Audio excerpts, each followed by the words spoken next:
लेकिन मैंने सोचा यार लास्ट फाइट है, यूट्यूब भी बंद कर देते, कहीं लास्ट में ये रिग्रेट ना रह जाए कि मैं यूट्यूब की वजह से शायद से सिलेक्शन नहीं हुआ। यूट्यूब मैं बता नहीं सकता, 2025 का जब मैं पेपर देके बाहर निकला ना, मेरे रोने जैसा मुंह हो गया था। सालों में मैंने बहुत कुछ सीखा है। सबसे पहले तो डर रहे हैं, और आखिर में सवाल वही आता है, क्या मैं फिर से ड्रॉप लूंगा?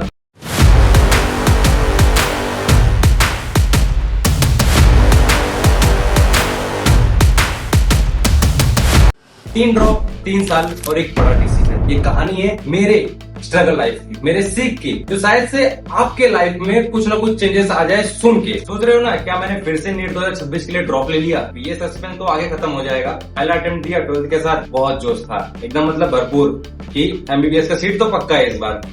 नीट का रिजल्ट आया तो रैंक देखा, तो रैंक देख के ऐसा लगा कि नहीं, जो मिलना था वो नहीं मिल पाएगा। फिर ऐसा मतलब अंदर से तो बहुत टूट गया था कि अभी क्या करूं। फिर से मैं बोला एक काम करते हैं, एक फाइट और मारते हैं, एक चांस और ट्राई करते हैं, उसके बाद देखते हैं क्या होता है। फिर पहला ड्रॉप लिया, सोचा कि एनसीईआरटी रिवाइज कर लूंगा, हफ्ते हफ्ते में मॉक टेस्ट दूंगा और सारी चीजें कवर कर लूंगा, जो मिस्टेक्स भी मेरे से हो रही है। लेकिन वही है ना, प्लान बनाना एक तरफ, उसको फॉलो करना कंसिस्टेंसी से वो एक तरफ होता है। फिर से टाइम मैनेजमेंट नहीं हुआ। हिंदी मीडियम से था तो एक लैंग्वेज बैरियर भी होता था स्टार्टिंग में, तो पहले ड्रॉप में ठीक है, मैंने फिर से किया और टाइम मैनेजमेंट भी उस तरह से नहीं हो पाया। रिजल्ट आया, उसमें भी उस लेवल का मार्क्स नहीं आया कि मैं वापस से सिलेक्शन ले पाऊं। फिर बड़ी हिम्मत करके मैंने एक काम किया कि भाई एक काम करता हूं, दूसरा ड्रॉप ले लेता हूं। दूसरा ड्रॉप लिया मैंने, ऑनलाइन पीडब्ल्यू का बैच ज्वाइन किया और उधर से स्टडी चालू किया। और उस ड्रॉप के साथ प्रेशर भी बढ़ गया, घर वालों का हो गया, चाहे दोस्तों का हो गया, चाहे खुद का हो गया। और हर दिन एक ही चीज लगता था यार कि ये लास्ट चांस है, इसमें अपने को 110% फाइट मारना है। लेकिन फिर भी कुछ गलतियां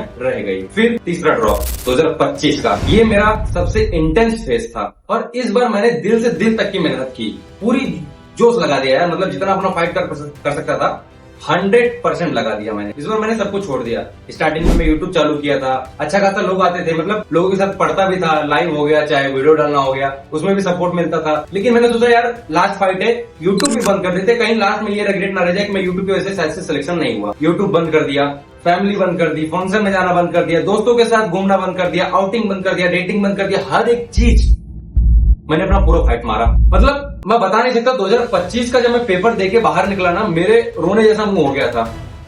मेरे को क्योंकि आपको समझ में नहीं आएगा पेपर के अंदर कि पेपर हार्ड है कि टफ गया है या फिर इजी गया है। आपको ऐसा लगेगा एग्जामिनर हॉल में कि आप गलत पे नहीं कर रहे हो। बाहर निकला, बाकी लोग को देखा, सब लोग का थोड़ा सा मुंह उतरा होता, मेरे को लगा कि मेरा ही बेकार गया। फिर घर पे आते आते पता चला अच्छा फिजिक्स का पेपर थोड़ा ज्यादा टफ आया था, तो मेरा ठीक है, अपने आप को संभाला मैंने। और फिर मैंने मार्क्स वगैरह बाद में चेक किया, फिर मैंने स्कोर चेक किया, ऑल अराउंड 400 से 450 मार्क्स मेरा इस बार बन रहा है। पर अब ये इतना भी अच्छा मार्क्स नहीं है। और दूसरी बात क्या है ना, पेपर सबका टफ गया है, तो मैं अपना मार्क्स प्रेडिक्ट नहीं कर सकता कि, या फिर रैंक प्रेडिक्ट नहीं कर सकता हूँ कि मेरा रैंक कितना आएगा मार्क्स के बेसिस पे। जब ये मार्क्स देखा ना, तो मेरे को ये सोचने में मजबूर कर दिया कि वापस मैं एक साल यही सारी चीजें कर पाऊंगा कि नहीं, इतनी सारी कुर्बानियां मैं दे पाऊंगा कि नहीं, ये सारी चीजें मेरे दिमाग में चालू हो गया। 3 सालों में मैंने बहुत कुछ सीखा है। सबसे पहले तो डिसिप्लिन ही सब कुछ होता है। बिना रेगुलर स्टडी और क्लियर प्लान के नीट तो नहीं होने वाला भाई। मेंटल हेल्थ जरूरी है। इतनी कुर्बानी तुम दे सकते हो कि नहीं, वापस से तुम एक साल इन्हीं सब चीजों को देख सकोगे कि नहीं, ये सारी चीजें बहुत जरूरी है। एक रहता है ना कि आप हार्ड वर्क कर रहे हो, लेकिन हार्ड वर्क के साथ साथ ना आपका मेंटल स्ट्रेंथ भी बहुत जरूरी है कि आप उस चीज को झेल पा रहे हो या फिर उसको आप फेस कर पा रहे हो कि नहीं।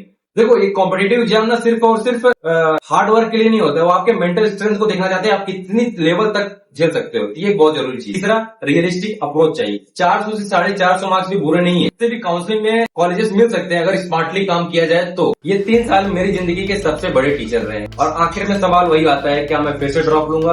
तो मेरा जवाब बिल्कुल ही ना है। जो भी आएगा काउंसलिंग करेंगे, फाइट करेंगे, आगे बढ़ेंगे। तो ये थे मेरा फाइनल डिसीजन जो मैं आप लोग से शेयर कर चुका हूँ। अभी अपनी नीट जर्नी, कुर्बानियां या फिर काउंसलिंग के बारे में बात करना चाहते हो तो कमेंट सेक्शन में जरूर बताना। अब मैं एक नई लाइफ स्टार्ट करने जा रहा हूँ और वो लाइफ भी मैं इसी चैनल पे शेयर करते रहूंगा। जो भी चीजें हैं, चाहे वो बीडीएस का लाइफ हो, बीएमएस का लाइफ हो, या एमबीबीएस का हो, या फिर प्राइवेट का हो, नो मैटर। अब मिलता हूँ सीधा अगले लाइफ में। Thank you so much guys for watching this video. Bye bye.